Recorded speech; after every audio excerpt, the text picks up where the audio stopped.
మన కంటికి చూసినట్లయితే అది దేవుని యొక్క మందిరము, ఒక సమాజముగా కూడుకొని దేవుని యొక్క భాషలు మాట్లాడే ప్రదేశం.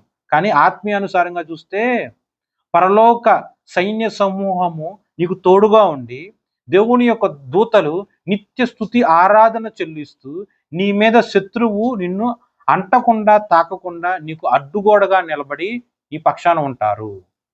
ఓకే, ఇదే సంఘటన. దావీదు గారి బదులు ఒక విశ్వాసం పెట్టుకోండి. సమూయేలు బదులు యేసుక్రీస్తు ప్రభుని పెట్టుకోండి. సమాజము బదులు క్రీస్తు యొక్క ఎత్తబడే సంఘాన్ని మీరు పెట్టుకోండి. సమాజంలో ఉన్న తోటి శిష్యులందరూ కూడా దేవుని యొక్క దూతలుగా మీరు పెట్టుకోండి.